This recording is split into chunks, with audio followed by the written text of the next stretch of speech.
Hello， 大家好，欢迎来到新一期的视频，我是亚飞。SamKolder 想必是很多人熟悉的一位优秀视频创作者。最近他和 Chelsea 一起联手为 DJI Mavic Air 2S 拍摄了宣传视频，这是他刚刚发布的评测，我也做了简短的翻译，希望你们喜欢。如果可以的话，也请一键三连哦。So DJI just announced the new Air 2S drone, and this is a drone that I'm really excited about.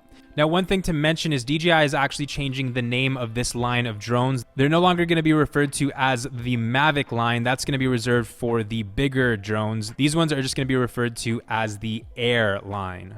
There's a bunch of new things about this drone that are really exciting to me, and I'm very grateful to have been able to push this thing to its absolute limit over the past few months while shooting for the official launch video. It's got a bigger 1-inch sensor, 10-bit color space, 5.4K recording, and the ability to zoom up to 8x in 1080p and 4 times in 4K. Now, although I was paid to make the launch video, I'm not being paid to make this review. This is just a video I wanted to make since I've been able to thoroughly test the drone throughout the process of making this launch video. I've always talked about how the DJI Air line of drones have been my go-to drones for the type of content that I like to do. They're small and agile, but can still shoot beautiful 4K video. But the Mavic 2 Pro was still much better in terms of its camera quality because of its bigger sensor and 10-bit color space. And for a serious creator like myself, the step up from 8 to 10-bit is huge. The only reason I didn't make the Mavic 2 Pro my go-to drone was because it was still a bit too big for me. I love to fly my drones through tight spaces and get really dynamic looking shots.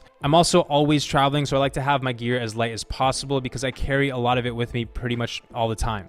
To me, the ideal drone would be the combination of the Air body with the camera of the Mavic 2 Pro. And that's pretty much what DJI has done with the new Air 2S, except there's a lot more that comes with this one. Now, the first thing I want to focus on is the camera. The sensor is a 1-inch sensor capable of shooting 10-bit video at up to 5.4K resolution at 30 frames per second. The 1-inch sensor is great because it allows for more light to enter the camera, meaning that you'll receive better performance in low light situations. 10-bit video is substantially better than what I used to record on the Air series of drones, and for a serious video editor like myself, having that extra color information in my image is huge because it just gives me so much more flexibility in post to tune my image's colors exactly how I want them. Here's a comparison of the Air 2 and the Air 2S. You can see how much cleaner the footage looks from the Air 2S over the 2.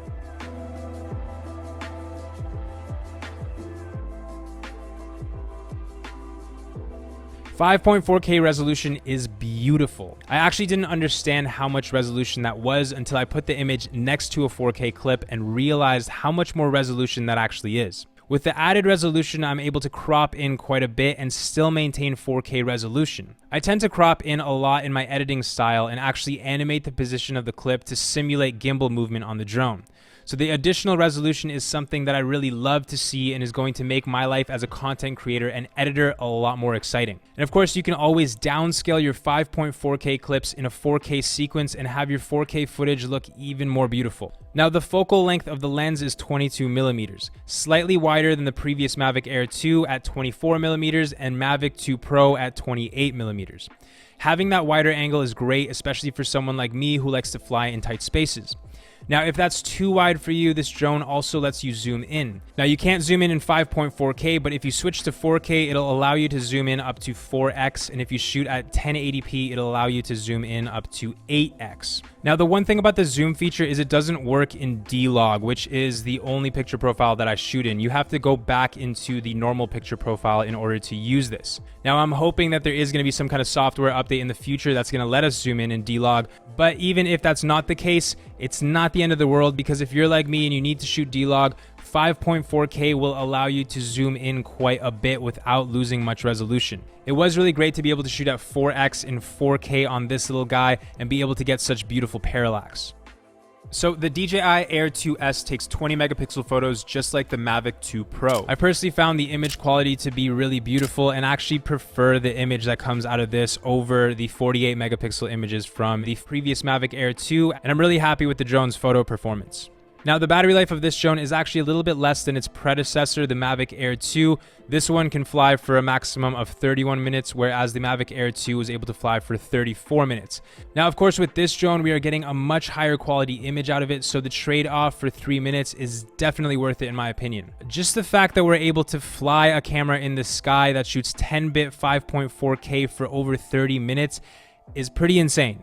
So one feature that I'm very excited about is the ability to shoot raw time lapses at 2-second intervals. Before this, the best DJI drones could only do 5-second intervals when you're capturing raw photo time lapses. So that would force me to shoot a lot of my time lapses and hyperlapses in JPEG so I can get that 2-second interval. But now I can do 2-second intervals in RAW, which is huge.